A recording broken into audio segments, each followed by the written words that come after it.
এখন বাজে দেখো সকাল 10টা, তাই আপনার কাছে ব্লগটা স্টার্ট করছি। দেখো কেমন মেঘলা ওয়েদার। আর আজকে আমাদের বাড়িতে আজকে থেকে গেছে, ওর বাবা চলে গেছে, তোমরা তো কালকে দেখতেই পেয়েছো। আর আজকে থাকার মেন কারণ হলো আজকে আমাদের বাড়িতে সরস্বতী পুজো। আর সরস্বতী পুজো আমার মেয়ে কখনো মানে পাড়ার সরস্বতী পুজোটা দেখেনি, কারণ আমাদের স্কুলও বন্ধ থাকে আর ও দেখতেও পায় না। তারটা দেখে নেবে একবার, আর পাড়ায় যে একটু সরস্বতী পুজোতে আনন্দ করবে, তো সেই জন্য মেইন থাকা। তো চলো, এরপর আস্তে আস্তে মা এখন গোছগাছ করছে। আর আজকে আমাদের বাড়িতে পুজো হবে 12:30টার দিকে। তো চলো দেখা যাক। ব্লগগুলো ছাড়া হয়নি, ওটা একটু পরে ছাড়বো। এই ব্লগটা আগে ছেড়ে দেবো, কারণ সরস্বতী পুজো যেহেতু। আর ওর বাবাও এসেছিলো, বাবা কালকে চলে গেছে, আমি পুজোর জন্য রয়ে গেছি। তো চলো দেখাই। তো দেখো আমাদের এখানে এখন আজকে আমাদের সরস্বতী পুজোর স্পেশাল খিচুড়ি হচ্ছে। তারপরে এই খিচুড়ি তরকারি মা নামিয়ে রেখেছে, আর হচ্ছে বেগুন ভাজা, বেগুন ভাজা, বাঁধাকপির তরকারি, চাটনি, আবার চাটনি, পাঁপড়টা ভাজা হয়নি এখনো। পাঁপড়ও হয়ে গেছে। সকালবেলা চিড়ামুড়ি খাওয়া নিয়ম আছে, তো চিড়ামুড়ি আর খাইনি, ঘুরেই বেড়াচ্ছি। হ্যাঁ, এখন একবারে পুজো দিয়ে একবারে খাওয়া দাওয়া হবে। আর তার আগে মাস যেহেতু আজকে এবারে পঞ্চমীটা অনেকটা দেরি করে মানে শুরু হয়েছে, তো তার জন্য একবারে স্নান টান করে তারপরে ঠাকুর বসিয়ে, আর তার আগে মা রান্নাটা সেরে নিচ্ছে এখন, কারণ তাহলে পুজোর দিকে যেতে পারবে। তারপর আছে পাড়ায় পুজো, তো এর জন্য রান্নার ঝামেলাটাকে করে নিচ্ছে, তাহলে আর অসুবিধা হবে না। তো চলো এখন খিচুড়িটা হলে তোমাদের দেখাবো।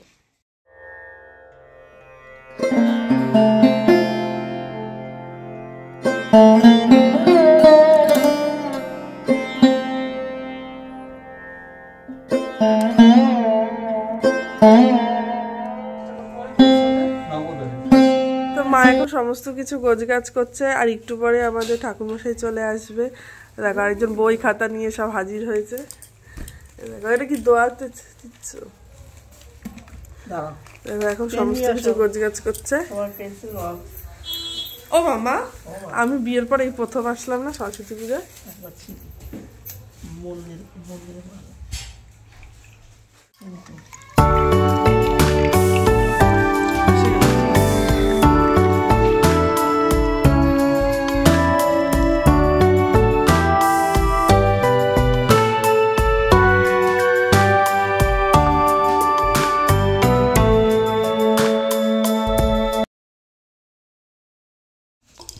এটাই ভালো।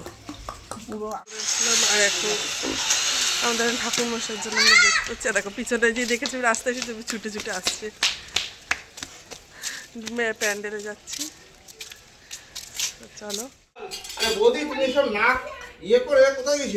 ও আবার ওখানে কি সেক্রেটারি না ওখানকার?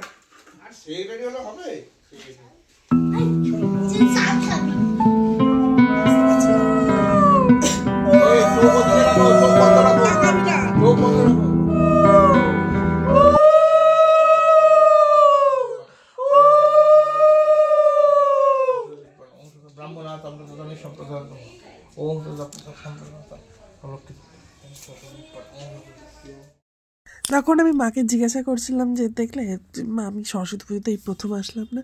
সত্যি তাই, আমার 10 বছরের বিবাহিত জীবনে এই প্রথমবার আমি সরস্বতী পুজোতে আসতে পেরেছি, তাও এটা কাকতালীয়ভাবে। আমি এসেছিলাম সরস্বতী পুজোর 2 দিন আগে, কারণ বাবা মার অ্যানিভার্সারি ছিল। আর দেখো যেহেতু সরস্বতী পুজো এবার 2 দিন পড়েছে, তো এর জন্য আমাদের হবে সোমবার পুজো। তো এর জন্য বলছি রবিবারটা বরকে বললাম তাহলে থেকে যাই প্লিজ, একটু থাকতে দাও, কারণ সত্যি আমাদের মেয়েটা একটু পুজো দেখতে পারবে।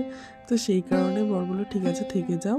তো এই কারণে আমার মানে থাকা, আর মানে সেদিনকে ক্লাবেও পুজো হয়েছে, বাড়িতেও হয়েছে, আর অনেক দিন মানে এভাবে পুজো দেখলাম, আমার ভীষণ ভালো লাগলো। বাড়িতে যতই হোক, শ্বশুরবাড়ি আর বাপের বাড়ি সমস্ত কিছু সবসময় আলাদাই হয়, যদিও সেটা সবার ক্ষেত্রে না। আমার কাছে সরস্বতী পুজো মানে একটা নস্টালজিয়া। যাই হোক, অনেক কথা বলে দিয়েছি। আর আমাদের সরস্বতী পুজো হওয়ার পর আমাদের খই মুখে দিতে হয় বলে মা দেখো সবার প্রথমে হাতে হাতে সবাইকে খই দিল। আর এখন আমি যাচ্ছি ক্লাবে, কারণ ক্লাবে পুজো হচ্ছে। আর এখানে দেখো সবসময় সব কিছু গোছগাছ হচ্ছে। আর আরেকটা কথা জানো, আমাদের এখানে মানে পুরোহিতের ভীষণ প্রবলেম। মানে আমাদের যে পুজো করলো সে তারই ক্লাবে পুজো হওয়ার কথা ছিল, কিন্তু সে তাকে ধরে নিয়ে চলে গেছে আরেক জায়গায়। সে পুজো হতে হতে অনেক বেলা হয়ে গেছে, মানে বেলা বলতে কি বিকেল হয়ে গেছে। তো এখানে মা দেখো প্রসাদ প্রসাদ পাচ্ছে, আরেকজন দই নিয়ে বসেছে। আসলে এসেছিলাম যে মেয়েকে জামা কাপড় পরাতে, কারণ ওর বেশি কিছু বাকি নেই।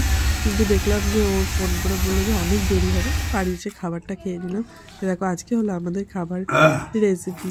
আর যাই হোক, সবাই মিলে এখন খেতে বসছি। আর বিশ্বাস করো, আমি এখানে নিচে বসে খাই আর এখানে সবাই মিলে একসঙ্গে খাই। এত মা বললো যে আজকে বেড়ে খেয়ে নেয়, আমি যে না মা তুমি দাও। মানে এটা একটা আলাদা জিনিস না, মা তোমাকে দিতে হবে। মানে নিরামিষ হয়, মানে প্রত্যেক বছর সরস্বতী পুজোয়, তো এর জন্য আজকে আমাদের হচ্ছে খিচুড়ি, বাঁধাকপির তরকারি, বেগুন ভাজা। তো এখন সেটাই খাওয়া দাওয়া হচ্ছে, আমি মা বাবা মিলে। বোনের খাওয়া হয়ে গেছে, মেয়েরও হয়ে গেছে। ভালো আছে হচ্ছে। এবার ক্লাবে পুজো টুজো হলে তারপর বাড়ি চলে যাবো। আরে দেখো এখানে হলো পুজো হচ্ছে, আর এদিকে আমার মেয়ের অবস্থা দেখো, মানে বাড়িতে তো বেরোতে পারে না, আর এখানে দেখো ছোটাছুটি করছে। আমিও আর বাধ্য দিচ্ছি না, এখন আমার সঙ্গে লুকোচুরি খেলছে। একবার জামা পরিয়ে দিচ্ছে আর পুজো দেখবি, সে দেখে। কিন্তু এখানে সত্যি পুজোটা ভীষণ ভালো হয়েছে। আর কিন্তু আমাদের তো আর বেশিক্ষণ সময় নেই, আমাদের তো ছুটির ঘন্টা বেজে গেছে। তো মেয়ে তো ভারী কাঁদছে যে মাত্র আজকের দিনটা থেকে যায়। কিন্তু আমাদের ওখানে তো সকালবেলা পুজো হয়, তার জন্য তো আর থাকার কোনো নামই হবে না। এখানে সবাই দেখো ফটো টটো তুলছে। আমার প্রসাদ বিতরণে পাড়া ঢালা শেষ হলে আমরা এদিকে বাড়ি চলে আসলাম, আস্তে আস্তে গোছগাছ করতে লাগলাম, কারণ বেশি সময় নেই। তো কালকে যেহেতু বাড়িতে পুজো আছে, আর এদিকে দেখো মেয়ে কিছুতেই যেতে চাইছে না। তো কি আর করা যাবে, বাড়ির পুজো তো যেতেই হবে। কি করছে দেখো, না চালগুলো নিয়ম করে না। সো আমরা এখন যাচ্ছি, তো তোমাদের সঙ্গে কালকে দেখা হবে। তো টাটা।